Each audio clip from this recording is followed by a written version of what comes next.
Тастар жолы Қазақстандағы белгісіз бағытқа жетелейтін ежелгі тастар шеруі.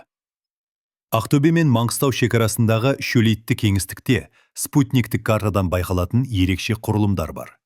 Бірнеше ондаған шақырымға созылатын аппақ тас бағаналар қаз-қатар тізілген. Әр тастың биіктігі адам бойынан асатын, кейбірі тіпті 2 метрге дейін жетеді. Ең қызығы, бұл құрылымды ресми түрде ешкім тіркемеген. Археологиялық картада бұл нүкте бос. Бірақ Google Earth'тен анық көрінеді. 2021 жылы қазақстандық геолог Нұрдәулет Бекенов бұл тізбекті алғаш дронмен түсірген. Ол оларды табиғи құбылыс деп ойлаған. Алайда, кейін суреттерді мұқият зерттегенде, әр тастың бір-бірінен бірдей қашықтықта тұрған байқайды.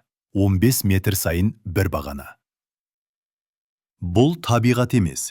Тарихшылар мен археологтар екіге жарылды. Бірі бұл ежелгі керуен жолының белгісі дейді. Көшпенділер түнде бағдар алу үшін арнайы тас тізбектер қойған болуы мүмкін. Ал екінші топ бұл сакралды бағыт, яғни қасиетті маршрут деп санайды.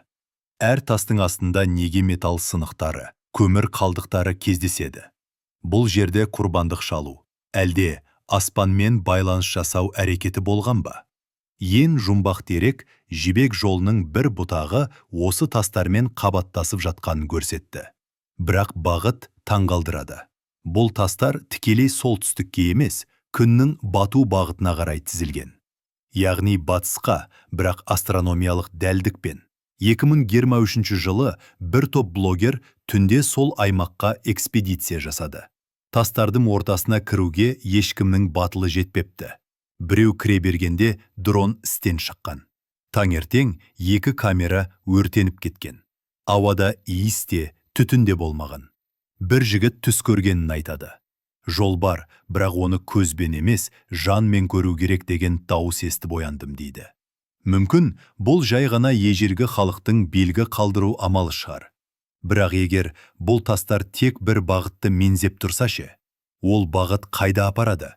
Ол кімдерге арналған? Неге бұл жерлерде ұялы байланыс сөніп қалады? Бүгінде ақтастар жолына барғысы келетіндер көп. Бірақ оны жергілікті тұрғындар ақылсыздар жол деп атайды. Себебі барған адам қайтып келсе де бұрынғы қалпында емес. Бір нәрсе өзгереді. Іште, көзде, жан дүниесінде. Ал бұл не екенін түсіндіретін ешкім жоқ.